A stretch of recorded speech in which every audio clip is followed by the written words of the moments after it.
what would you say are the biggest opportunities of partnership with insurance and the banks within this wider umbrella of trade finance? The time is ripe for industry to come together and develop more capital to be available for financing trade more broadly. I think to have an insurance element on that is really powerful because they have a big role to play. And I think it's getting everybody in at an initial stage. I'm Dipesh Patel, editor at Trade Finance Global. I'm Sian Aspinall from BPL, new ITFA Board Member and Chair of the Insurance Committee. And I'm N L N Swaroop, part of HSBC Global Trade Solutions and an ITFA Board Member. Welcome to Trade Finance Talks, your go-to trade, treasury and payments podcast, brought to you by TFG. My name's Dipesh Patel, editor at Trade Finance Global. Today, we're at the ITFA 50th Annual Conference held in Limassol, Cyprus. It's been a great conference exploring lots of key topics around the future of trade and where we're going, exploring some of the regulatory issues, challenges and opportunities facing trade credit insurance and trade finance, some of the changing behaviour amongst many of the market participants, a real convergence and collaboration of the trade finance ecosystem, all with the collective aim of reducing the trade finance gap and increasing market access to those that need it the most. I'm delighted today to be joined by the two newest board members of ITFA. We have N L N Swaroop and Sian Aspinall. Welcome both of you to Trade Finance Talks.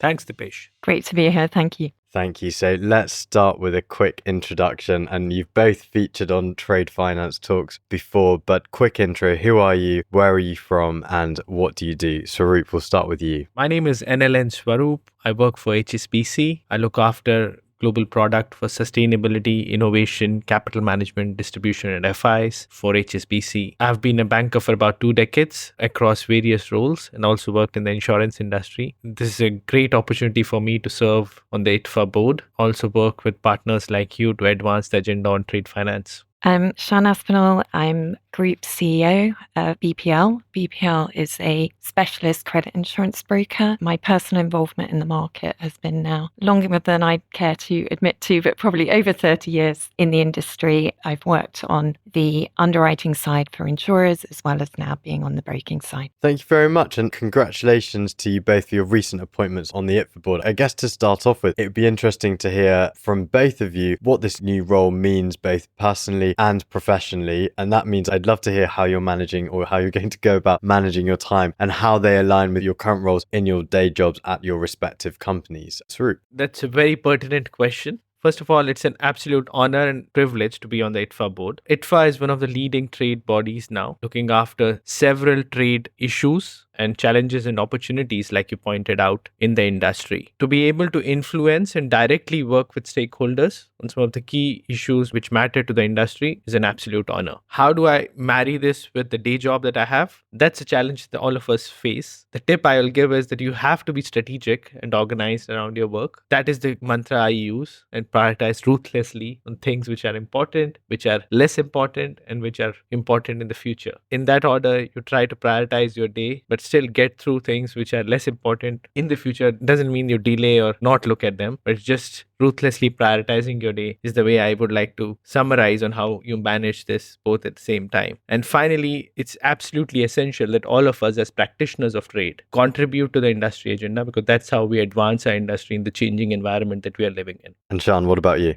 Echoing the words just been spoken, it really is an honour and a privilege to be elected to the board. I don't think I underestimate the faith that has been put in by the membership to actually make a difference and contribute, and that will be definitely part of my mantra as I go forward. It's really, where can we most make a difference for the industry? It really is, how can we prioritise in terms of what is going to have the biggest impact? And therefore, given time is always an elusive commodity. How do we ensure that the time that we have is spent on the things that make the most difference? In terms of balancing that with the day job, I think I'm very lucky at BPL that my role is a very strategic role, which gives me a visibility across the marketplace. And it's really about marrying those perceptions and bringing in those connections to ensure that we collaborate as an industry across all of the different areas, and obviously making insurance more and more intrinsic to the value proposition,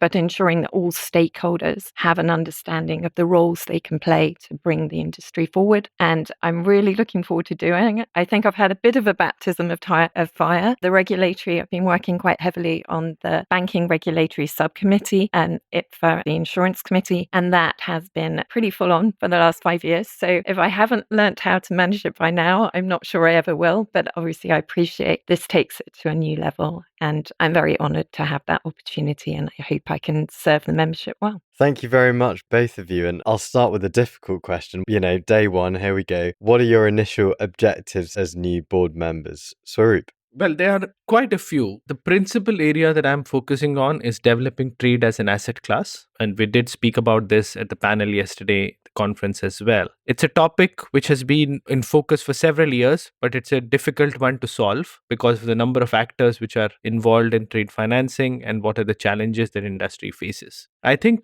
with the new trends emerging in trade finance, focus on digitalization and the regulatory changes that are on anvil, the time is ripe for industry to come together and develop more capital to be available for financing trade more broadly. We are trying to focus on the trade finance ecosystem, which is the name that we have, which includes all actors and brings together all actors in the trade finance ecosystem to develop this asset class. So that's the single biggest objective, to bring together all actors of trade finance and trade in general, and to create enabling frameworks which can help us bring more capital into this area. The wider objective is, of course, to widen the ITFA influence and wider agenda on membership, as well as being the voice of the trade industry. We would like to make ITFA even more international as we go forward. We are already quite international, present in all continents almost now. There will be new chapters, new strategies, and emerging topics getting added as we go along. So looking forward to contributing more widely on the board.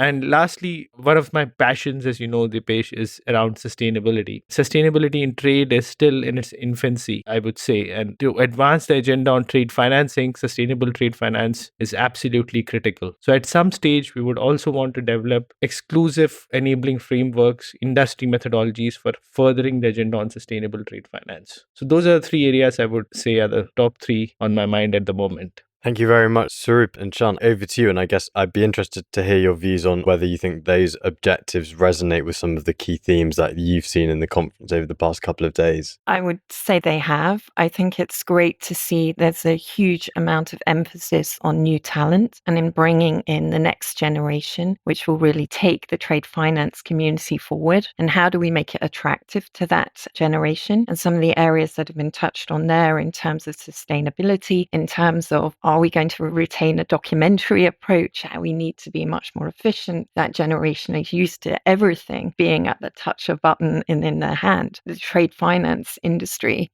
needs to move not only there for its own efficiency, but so that we can attract the talent that will bring the new ideas and take the industry forward. And I think that's a very exciting challenge to have. And all of the reaching out to the different regions, all of the reaching out in terms of the education programs, I think, and the emerging leaders program, I think all of that is a very exciting way of building the careers for the future, even though we don't know what those careers are currently going to look like with the introduction. It's been a common theme, AI. I don't think you can go anywhere without coming across that. But what does that mean to jobs, and how does that create fulfilling careers for people going forward? And I think that's a very exciting piece of the whole themes. Thank you very much. Let's start with talking about, Swaroop, about the trade finance investment ecosystem. And there's been lots of exciting developments coming out of the ITFIE. It's not just another acronym, but it's the ITFA Trade Finance Investment Ecosystem. Can you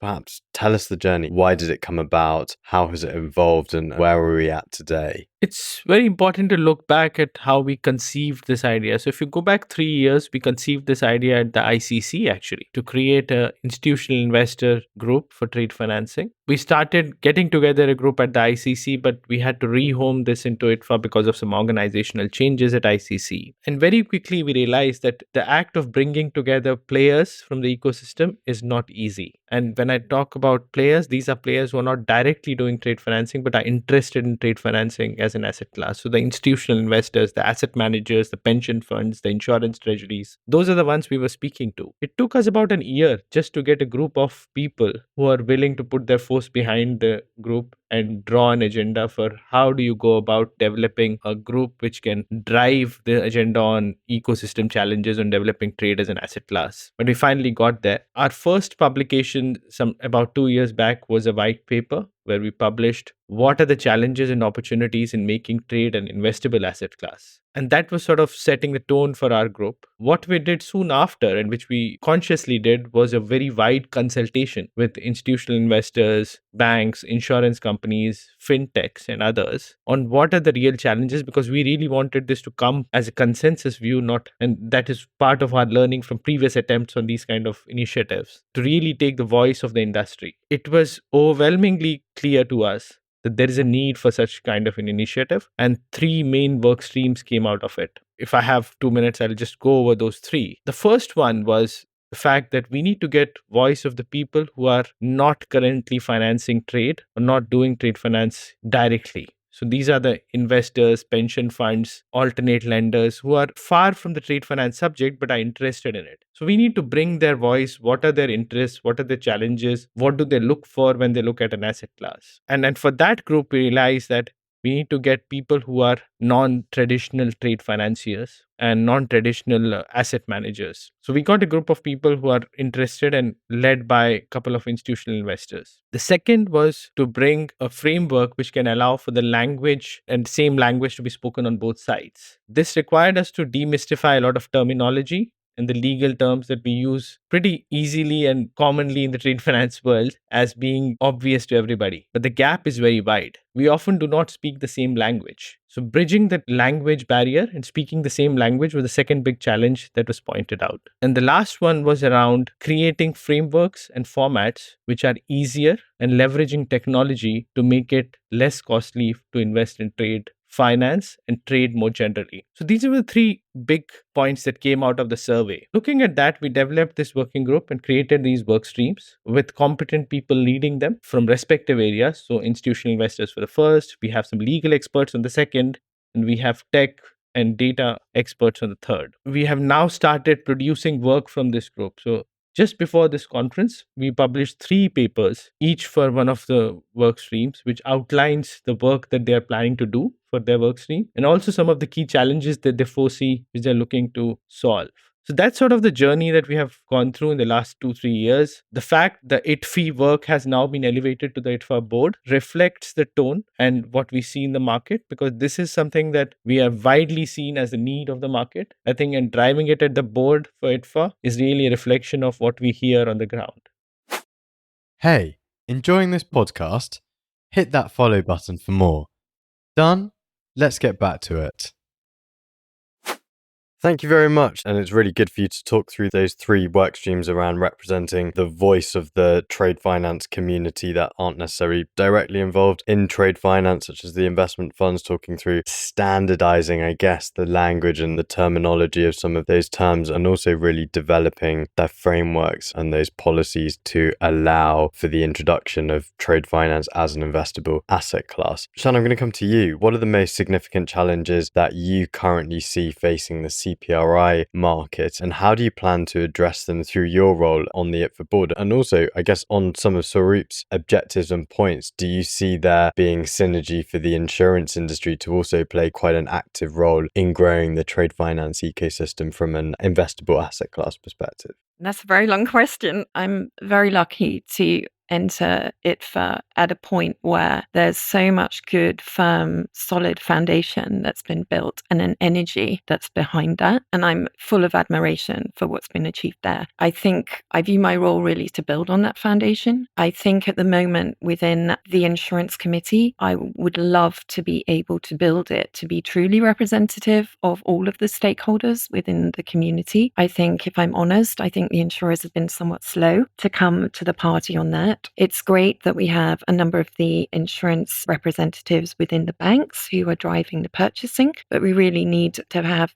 a very fully representative supply and demand element represented within the insurance committee. So I will be knocking on a few doors. I may not make myself particularly popular within that, but I think it's a brilliant opportunity because so many trade bodies represent one stakeholder or another stakeholder. This is very driven for a combined cause, and that is very powerful. And to actually have a trade body umbrella across those stakeholders, it really gives it a unique identity. And I think the work that's been done so far has really built the profile of that and the role that insurance can play in that. For me, I think that's a starting position because there's so much that can be done in terms of the areas, and obviously on the insurers on the investment side and the areas that Swaroop's been talking about. There's also TFCOP that ITFA have put together, which with the multilaterals trying to solve the trade finance gap. Obviously, that so many people have tried that before, but if you bring the right elements into that, you've got a real chance. And I think to have an insurance element on that is really powerful because they have a big role to play. And I think it's getting everybody in at an initial stage so that everybody is part of creating that solution rather than being sort of fragmentedly built in at a later stage. I think it's all about everybody being in the front position. I think it is a unique opportunity to create that. There are a lot of inefficiencies in my market and our collective markets, whether that's the trade finance from the current structure of trade finance or whether it's looking at how the insurance industry works. I think there is a lot of commonality there in inefficiency. I really think having that umbrella, you can work out to prioritize the issues you need to solve to create greater efficiency. Is that more digitalization? Obviously it is, but what format does that come in? What language do you use so that it can be efficient for all stakeholders within that model? That's an obvious one. Whether it's KYC documentation, can you create a repository for that? It's really trying to work out what can create in a priority order of impact the biggest efficiencies. Everybody has a day job. We're asking people who are practitioners, and there's a real value in that because they see the pain points and they can identify them, and it makes a difference to their day to day. But we have to recognize they have a day to day, and we don't want to waste people's time. So it needs to be a collective view of the most important priorities that are going to have the biggest impact for the industry. And I think it's a unique positioning that for HAB, especially now with the work that's been done by the Insurance Committee on the bank regulation side, to actually show the power of that stakeholder group to now build from that and to look at other areas that can create some real gains for the industry as a whole. Don't forget, insurance has been one of the oldest partners for banks in trade financing. So we are actually working hand in hand for years now. And there's a big opportunity for us to elevate that by being more innovative and more collaborative, like Sean said. And I think the opportunity is just massive for us to work together between insurance and banking, and moreover with the wider ecosystem. Thank you. And I guess, Sean, all things being well and all things being prioritized correctly, what would you say are the biggest opportunities of partnership with insurance and the banks within this wider umbrella of trade finance? I think there's a massive opportunity. I think there is huge underutilization, but you don't grow capacity unless you can create diversification so that people can have diversified portfolios. And some of that will come from innovative structures that bring in asset classes that otherwise would not be deemed to be insurable, whether you create excess layers with first loss positions, whether you look at portfolios and you model on that basis, you have the ability to bring in diversification. If you bring in diversification, people have a confidence to then build those portfolios to greater levels of overall capacity. That creates opportunity. And I can see huge opportunity for growth in obviously the sector that I come from, but the impact of that growth in terms of directing finance flows and really taking things to another level. I'm quite excited because I think the framework is there now. I think before the community wasn't really coming together as a community. There was a buy side and a sell side. Now there is a much more collaborative approach. The barriers are down to that. There's a conversation. And once you have a conversation, you can align needs. It's not aligning needs, it's understanding needs, so that when you build to move forward, you build understanding what people's pain points are. And when you do that, you can address them and you can build something really powerful. It's a very exciting position, I think, at the moment.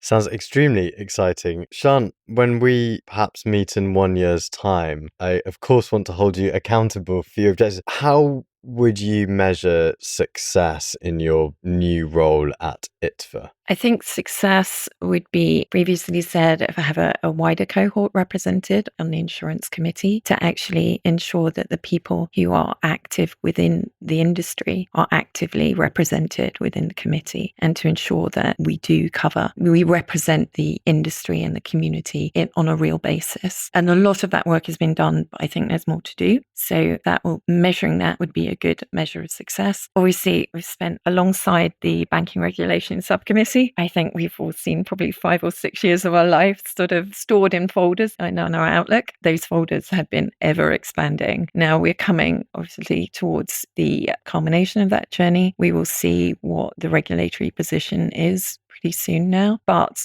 regardless of what it is, I think the profile has been vastly increased within that the understanding now across state regulators and also obviously at the European Commission, and not forgetting obviously all the work that's being done in the US as well at the moment, it puts us in a different place. The conversation next time will be not as hard as the conversations have been this time, and it has really taken the credibility and the validity of the product to a new level and a new audience. And it's really about that understanding, which I think is a measure of success. I would love, obviously, the regulatory treatment to be of an equal success, but even given we don't ultimately control that, even if that isn't what we would really dearly hope it to be, the journey, which is obviously quite a trite word that's often used, but I think we can all say it's been quite an epic journey to get to this point. And we've achieved a lot in that. In terms of recognition, we've achieved a lot. And to see how that finishes, either way, it's a success.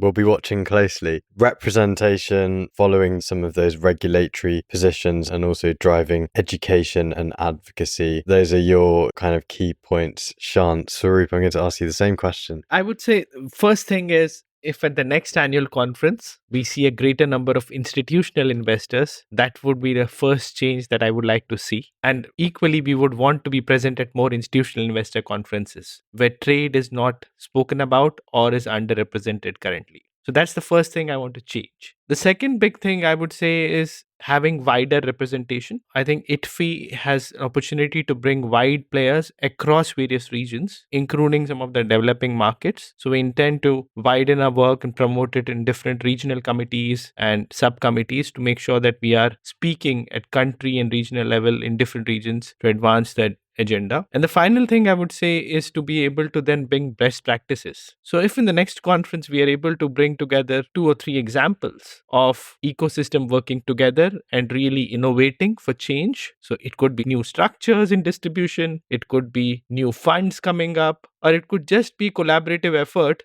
to just raise awareness. All of it is important. I completely recognize that this is a long game and we'll have to play the long game to develop this asset class. It won't happen in a year. It'll take several years to develop it, but we have made a very strong start. So more institutional investors, increasing that geographic and market representation, and also sharing best practices and case studies. I guess I'll hold you to account at this time next year. Swaroop, Sian, thank you very much for joining us, and congratulations once again on your new recent appointments as ITFA board members. Enjoy the rest of the conference and see you soon. Thank you very much. Thank you.